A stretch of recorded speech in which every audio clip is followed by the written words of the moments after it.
Juggle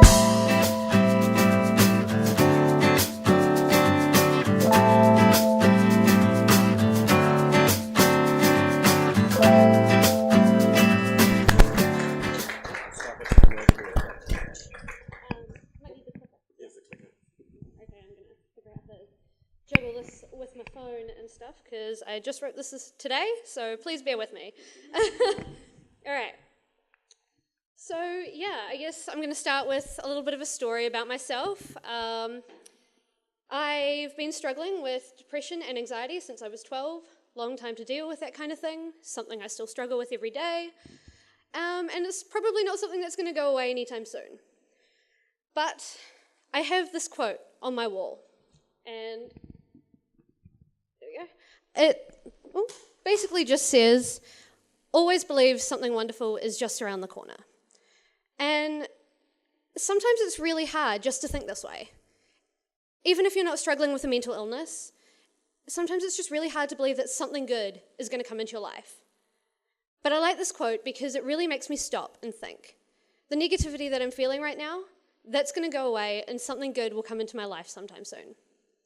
And some of those good things that have really helped me deal and cope with my mental illness has actually been getting out, working with young people, and bettering the community. So I've done work with Youthline. I've been part of some of their volunteer crews, and I was part of their youth advisory group for the majority of my high school years. It was a huge part of my life. I made so many good friends, some of which are sitting in the audience tonight. And it was a really good platform for me to get started and just really get into what I'm passionate about. Last year, I also joined my peer sexuality support group in the high schools, which was a life-changing experience. It was just so incredible meeting so many like-minded people, getting out there and making a change in such a taboo topic in our society. And most recently, I've found myself working with a wonderful co-design team of young people in a service that we're now calling Paired Up. And this is just the start of my journey. So, Paired Up. It's currently in its prototype stage. We've only just released it to our investors, but the project involved a team of 10 incredible young people, as you can see up there, as well as Ellie, who basically spearheaded the project. She was positively amazing, constantly pushing to get things done, always being there organised, and just being an all-round wonderful person for everyone. There was also Regan, who was part of our steering group and documented our journey. He's also here tonight, documenting me speaking about our project. And finally, Oliver, who is a project manager for ADHB, and he was also our very own co-design advisor. So he kept us on track and made sure we knew what we were doing. The design process itself was messy, colourful, and chaotic. When you put so many people in a room together who are passionate about the work that you're doing, ideas are just bound to fly. As you can see here, we did all sorts of strange and wonderful things just to kind of figure out what we wanted. But eventually, we managed to narrow it down and create what is now called Paired Up. One of the things that we noticed while brainstorming for this project was that there are so many gaps in our mental health system. A lot of the pre-existing services that we have tend to fall to one end of an extreme scale. Either they're quite clinical, like Marinoto, or they fall to the more casual and group-focused side of things, more like Rainbow Youth and Youthline. There doesn't seem to be an in-between, something that caters itself directly for the individual, something that allows the individual to choose the extent of their own journey in seeking help, which is what created the basis for Paired Up. We want to be a service which acts as a middle ground in mental health. This means for us that we have an open door, no referrals needed policy. This means that we are connecting young people to their families, to the people in the community, and to other services that are out there. When we reached out to pre-existing services about our project, so many people said that they wanted to connect with other services. They wanted to share their knowledge. They wanted young people to be a part of their process, but there were so many boundaries that stopped them from doing so.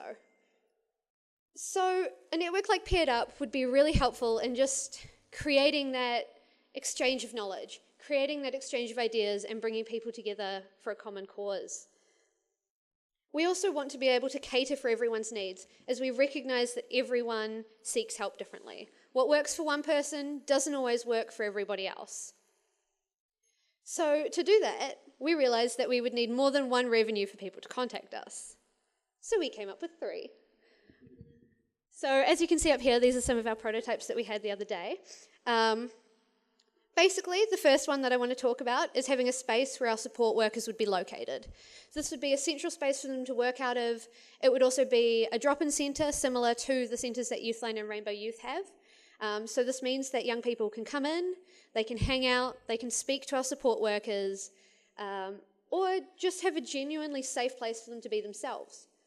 However, as we understand that young people do have trouble transporting to and from these stationary locations, we'd also like to have pop-up locations, which utilise the spaces that already exist. Public places like parks, car parks, universities, schools, and other services that already exist, so that we're able to link our knowledge with their knowledge.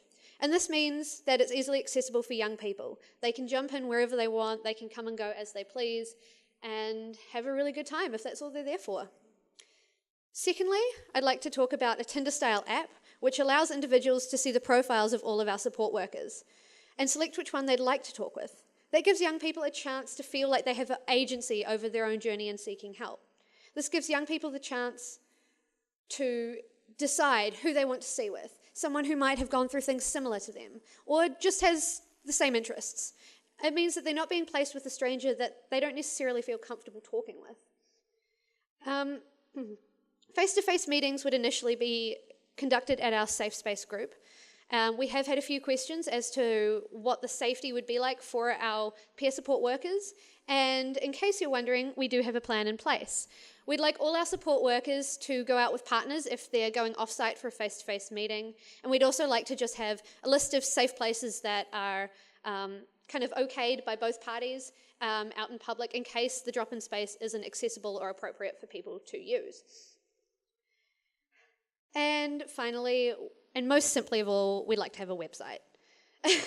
It seems silly, but when you go and have a look at so many mental health services out there, they have websites that are out of date or really, really clinical, boring, scary looking. You don't want to interact with it as a young person. So we aim to stay up to date on all our pop-up events, everything that we have going on with relevant, accessible information for young people, lists of other mental health services that they could connect with if we're not the right fit, and also maybe just a library of stuff that we found helpful, like guided meditations and things that just keep your mental health in check. And now I'm getting to the best part of the service. This is my favourite part, and possibly also the most controversial part of what we aim to accomplish. We would like for the majority of our support workers to be young people themselves. A lot of professionals in the mental health sector would disagree with this for a number of reasons, and we did get that feedback, for reasons like young people lacking in experience to deal with such a delicate area of work. But our argument to this is that young people know what young people need better than anyone else in the world, because they're going through it. They're there, they're right in the middle. It also makes them way more approachable to other young people and way more understanding of what's going on. So, find my place. We'd like to provide extensive training to our young people, and we do have lots of plans in place to make sure that they're safe, make sure they know what they're doing, and make sure that they can continue training and learning and teaching other people, because that's what we want. We want to create a connection, we want to share our knowledge. We don't want this to be a closed-off, stationary thing that is what so much of the mental health services exist as today. We've only been working on this for 5 weeks, and it feels like so much longer. So it'll be a long while before we're up and running as a proper service, but I know that Paired Up is going to connect more young people to the services that they need. It's going to provide relevant and accurate information, but most of all, it's going to bring people together. And for me, this is what the future of mental health looks like.